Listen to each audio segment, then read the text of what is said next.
नमस्कार, खबरों की खबर में आपका स्वागत है। जब से यह खबर आई है कि अयोध्या में प्रभु श्री राम के जन्म स्थान मंदिर का निर्माण शुरू हो गया है, तो दुनिया भर में मौजूद करोड़ों हिंदू गर्व और उल्लास के साथ इसकी खुशियां मना रहे हैं।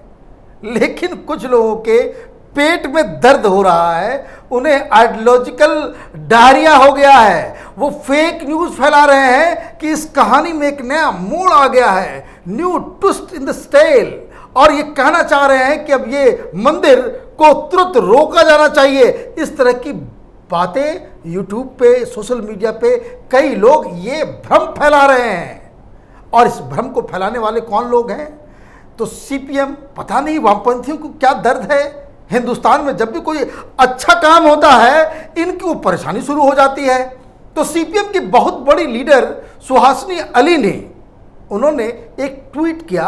उस ट्वीट में उन्होंने लिखा, new twist, supreme court accepts Buddhist claim in Ayodhya dispute. मतलब ये कि सुप्रीम कोर्ट ने बौद्ध धर्म के अनुयायियों का ये दावा जो है वो एक्सेप्ट कर लिया है कि वहाँ कोई मंदिर नहीं था, वहाँ कोई बौद्ध जो मठ है, बौद्ध मंदिर के अवशेष मिले हैं। और ये बाकायदा उन्होंने ट्वीट किया, साथ में खबर भी लगा दी और बवाल मच गया। मैंने कहने का मतलब ये कि जो हिंदुओं का जो क्लेम है, जो सुप्रीम कोर्ट का जो फैसला है, उसमें एक नया मोड़ आ गया है। अच्छा, वो तो कम्युनिस्ट पार्टी की लीडर है, तो एक बार उन्होंने कह दिया तो ये जो लेफ्ट लिबरल कबाल है उनके लिए तो ये ब्रह्म सत्य हो गया। लगे हाथ कांग्रेस पार्टी के जो अखबार है नेशनल हेराल्ड, वो घोटाले से घिरा हुआ जो अखबार है, उनकी एडिटर मृणाल पांडे ने भी बाकायदा ट्वीट कर दिया। उन्होंने लिखा कि सुप्रीम कोर्ट ने अयोध्या विवाद में बौद्धों का दावा स्वीकार कर लिया। अब बताइए ये किस तरह के लोग हैं? ये पढ़ते लिखते भी हैं या नहीं, या फिर सरकार के विरोध में, मोदी के हेट में, हिंदुइज्म के विरोध में, हिंदुत्व से घृणा में ये लोग इतने पागल हो गए कि इनको सारा कुछ जो है वो इन्होंने सब कुछ, सच झूठ का फर्क सब कुछ मिटा दिया है। और मैं आपको बता दूं, मृणाल पांडे जी बहुत बड़ी पत्रकार हैं, लेफ्ट लिबरल कबाल के एक बहुत बड़ी पिलर, अफवाह उड़ाने में मास्टर। आपने ये तो कर दिया। अब हकीकत क्या है, पहले मैं आपको हकीकत ही बता देता हूं कि दरअसल सुहासिनी अली ने एक इकोनॉमिक टाइम्स के आर्टिकल को कोट किया। अब इतनी भी अकल नहीं है इन लोगों को जो झूठ फैलाते हैं, लेकिन उसके लिए भी कुछ अकल चाहिए होती। आपने आर्टिकल लगा दिया इकोनॉमिक टाइम्स का। अब जरा इकोनॉमिक टाइम्स के इस तस्वीर को देखिए, ये कब की है। तो मालूम चल रहा है कि ये 28 जुलाई 2018 में ये रिपोर्ट आई थी कि विनीत कुमार मौर्य ने सुप्रीम कोर्ट में एक पिटीशन डाला है कि ये जो बाबरी मस्जिद जो थी वो उसके नीचे एक बौद्ध मंदिर था, बौद्ध मंदिर को तोड़ करके बाबरी मस्जिद बनाई गई थी, इसलिए इसके ऊपर हिंदुओं का कोई क्लेम नहीं है। और इस तरह के 12-13 इस तरह के और भी बहुत सारे पिटीशंस थे। सुप्रीम कोर्ट ने इन सब पिटीशंस को, ये जितने ये जो इसको कह सकते हैं ना, विघ्न डालने वाले, बवाल मचाने वाले ये लेफ्ट लिबरल कबाल के लोग, ये किसी तरीके से चाहते थे कि राम मंदिर वहां पे नहीं बने। आपको याद होगा जो थ्योरी ये लोग देते थे कि हॉस्पिटल बना दो, वहां पे कोई धर्मशाला खोल दो, वहां पे स्कूल खोल दो। अजीब स्थिति है, प्रभु श्री राम के जन्म स्थान है और वहां पे ये लोग इस तरह की बातें कर रहे थे।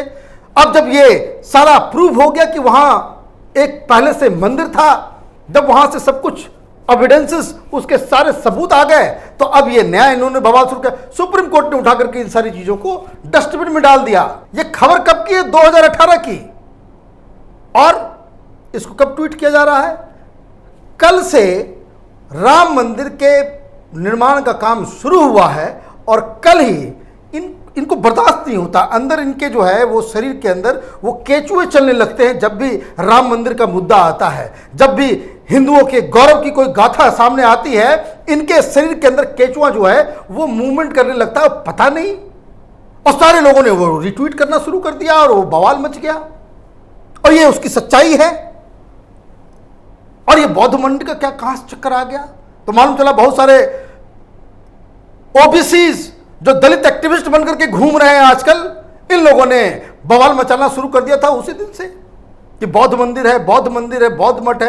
अरे भाई, तो ये बौद्ध मठ है तो ये बताओ, ये कोई ये जितने जो मीम और भीम का जो बवाल मचा रहे हैं इस देश के अंदर में, वो कहेंगे कि बौद्ध मंदिर को तोड़ करके इस्लाम का यहां प्रचार और प्रसार हुआ, जिस तरह से अंबेडकर कहा करते थे? तो ये करेंगे नहीं, लेकिन अफवाह जरूर फैलाएंगे। और ये अफवाह फैलाने वाले सब कौन लोग हैं? ये बड़े महान लोग हैं, ये छोटे मोटे लोग नहीं हैं। मृणाल पांडे कोई छोटी पत्रकार नहीं है, बड़े बड़े सबसे बड़े बड़े अखबारों की वो एडिटर रह चुकी हैं। लेकिन हाँ, ये बात अलग है कि वो दरबारी पत्रकार का जो संस्कार है हिंदुस्तान के अंदर में, वो एक लॉबी जो है, जो गांधी परिवार की जो है नतमस्तक होकर के पत्रकारिता आज तक करती रही, तो वो लोग आप लोग बेरोजगार हो गए। तो ये लोग आजकल पत्रकारिता भी सिखा रहे हैं दूसरे को, और साथ ही साथ अफवाह भी फैला रहे हैं। और ये झूठ उस समय फैलाया जा रहा है जब वहां से, अयोध्या से लगातार सबूत निकल रहे हैं। अभी वहां क्या हो रहा है? मंदिर बनाने के लिए जब जमीन को समतल की गई तो वहां से लगातार ये सब तस्वीरें देखिए आप, किस तरह से वहां से सबूतें निकल रही हैं, वहां से शिवलिंग निकल रहा है, वहां से मंदिर के चिन्ह निकल रहे हैं, पिलर्स निकल रहे हैं। लेकिन इन लोगों को ये बर्दाश्त नहीं हो रहा है। अब इन लोगों को कौन समझाए? ये कहां से ये लोग इतिहास ये पढ़ के आए हैं कि भाई बौद्ध मंदिर के अंदर में शिवलिंग निकल रहा है इनकी नज़र में, और ये झूठ फैला रहे हैं। दरअसल इनके दिमाग में कीड़ा है। कीड़ा ये है कि इनको जब कभी भी हिंदुस्तान के अंदर हिंदुइज्म से जुड़ा हुआ, हिंदू प्रतीक चिन्हों, कोई गौरवशाली इतिहास हिंदुस्तान के बारे में, यहाँ की संस्कृति के बारे में कोई अच्छी बात निकलती है, वो इमीडिएटली अपनी सारी ऊर्जा इस बात में लगा देते हैं कि ये खबर झूठ है, ये जो प्रतीक चिन्ह है वो झूठ है, हिंदुइज्म में कुछ अच्छा हुआ ही नहीं, जो कुछ अच्छा हुआ वो बाहर से आया। और इसलिए आप देखिए मेडिवल हिस्ट्री किताब में वो मुगलों के बारे में 80% होगा, एज इफ हिंदुस्तान में उस समय और कुछ हो ही नहीं रहा था। मुसलमानों के अलावा, उनके रूलर्स के अलावा हिंदुस्तान में कुछ था ही नहीं। 20% में बाकी सारी चीजों को जो है, जबकि मुगलों से ज्यादा बेहतर, उनसे ज्यादा बेहतर गवर्नेंस और साम्राज्य उस दौरान थे। लेकिन आप देखिए किताबों में आपको पढ़ाया नहीं जाएगा, बच्चों को पढ़ाया नहीं जाएगा। चोलास के बारे में कितने लोग जानते हैं? चेरास के बारे में कितने लोग जानते हैं? पल्लव के बारे में कितने लोग जानते हैं? बहुत सारे इस तरह के डायनेस्टीज थे जो अपने आप में उन्होंने बहुत कीर्तिमान स्थापित किया, जो मुगलों से उनका कोई कंट्रीब्यूशन कम नहीं है। लेकिन किताब में तो आप डालेंगे नहीं, क्योंकि प्योर वो हिंदू कल्चर को बढ़ावा देते हैं। और ये लोग किसको मानेंगे? ये जो झूठ की फैक्ट्री जो वामपंथियों की है, ये जेएनयू और डीयू में बैठे जो गद्दार किस्म के इतिहासकार हैं, वो मैं इसलिए कह रहा हूं, इतने स्ट्रांगली मैं इसलिए कह रहा हूं, ये लोग तो उस तरह की प्रजाति है इतिहासकारों के, ये कोर्ट में चले गए थे एक्सपर्ट बन करके, राम मंदिर पे एक्सपर्ट हैं। वामपंथी इतिहासकारों का टोला वो चला गया। जज साहब ने इलाहाबाद में पूछा कि भाई पृथ्वीराज चौहान कहाँ का राजा था? तो ये वामपंथी इतिहासकार वहां बता रहे थे कि वो तो गजनी का राजा था, तो पृथ्वीराज चौहान गजनी का राजा था। ऐसे ऐसे लोग एक्सपर्ट्स हैं, ऐसे ऐसे लोगों को सरकार नौकरी पे अभी तक बिठाई हुई है। पता नहीं किस साइज का चूड़ी जो है इस सरकार ने भी, बीजेपी की सरकार ने भी पहन रखा है कि ये इस तरह के जो जिन लोगों ने कोर्ट के अंदर जाकर के अंडर ओथ, जिन लोगों ने कोर्ट में जाकर के झूठ कहा, उनको अभी तक नौकरी से बर्खास्त नहीं किया गया है। और ये लोग झूठ फैलाते हैं। अब ये जो कहानी जो अचानक से बुद्धा कैसे अवतरित हो गया है अयोध्या में, तो उसकी भी एक कहानी है। ये तो मक्कार इतिहासकार लोग हैं ना। इन लोगों ने तो सबसे पहले मुसलमानों को ये भड़का दिया कि भाई समतल जमीन के ऊपर बनाई गई थी बाबरी मस्जिद, नीचे कुछ नहीं है। अब मुसलमान भी पता नहीं दिमाग इन लोगों ने कहां रख दिया है। ये इन फरेबियों के चक्कर में ये लोग फंस गए। पूरा कम्युनिटी जो है आज विलन बन गया इस चक्कर में, क्योंकि उन लोगों ने इनोसेंस में इन इतिहासकारों, इन मक्कारों के ऊपर इन लोगों ने भरोसा कर लिया था। और जब 2003 में इलाहाबाद हाईकोर्ट ने कहा कि भाई इसके अंदर अब खुदाई होगी, जब खुदाई में मंदिर के स्ट्रक्चर्स के निशानी निकलने लग गए, तो फिर इन लोगों ने पैतरा बदला।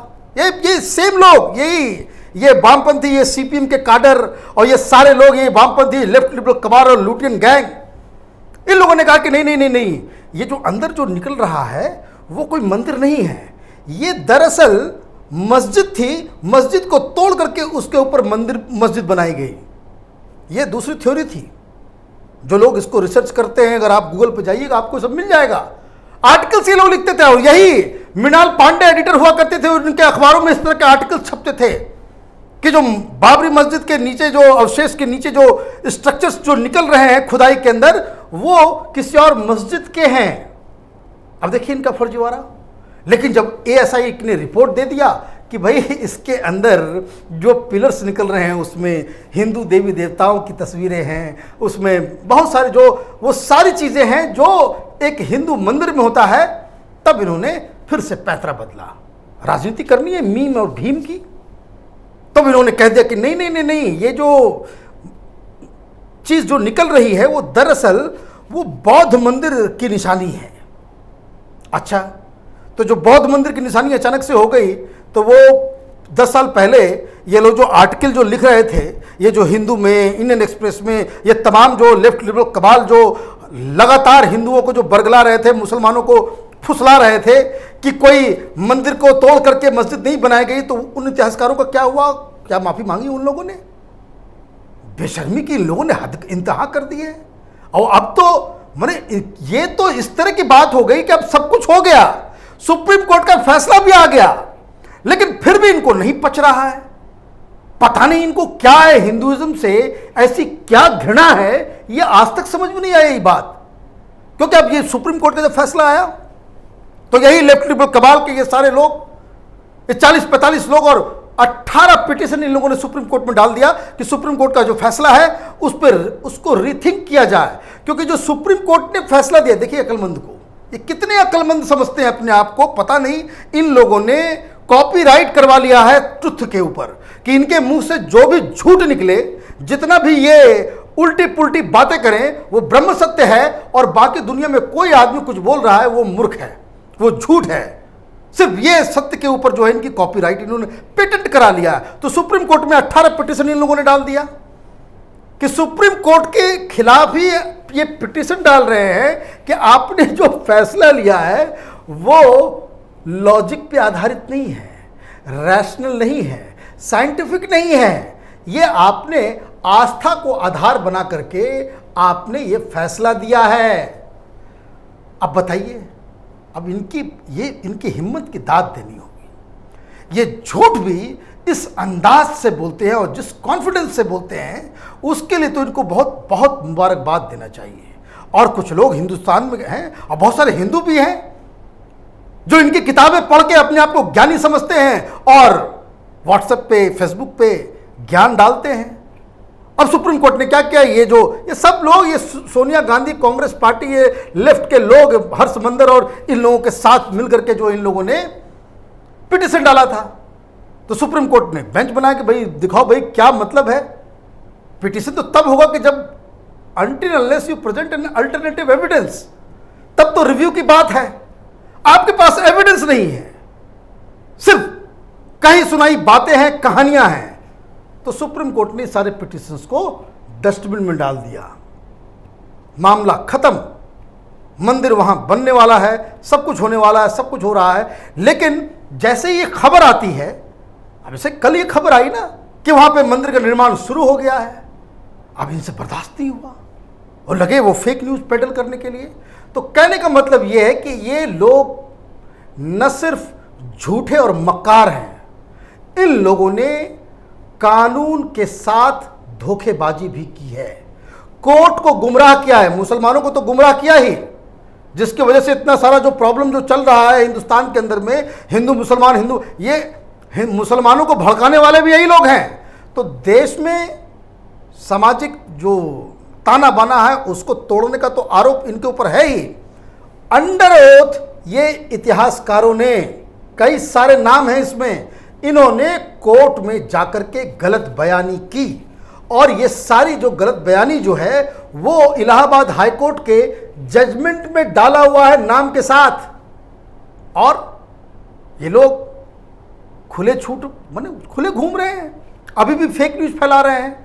तो कहने का मतलब ये है कि सरकार को भी अपने हाथ से जो वो चूड़ी वूड़ी निकाल लेना चाहिए अब, और इस तरह की बातें ये इतिहास के नाम पे जो फर्जीवाड़ा करता हुआ नजर आए ये वामपंथी इतिहासकार, इनकी जगह तिहाड़ जेल में है और जब तक इनको आप नहीं रोकेंगे तब तक ये लोग इस देश में, समाज में जहर घोलने का काम करते रहेंगे। आप देखते रहिए कैपिटल टीवी। हमारे वीडियोस को लाइक कीजिए, शेयर कीजिए और हमारे चैनल को सब्सक्राइब कीजिए। धन्यवाद।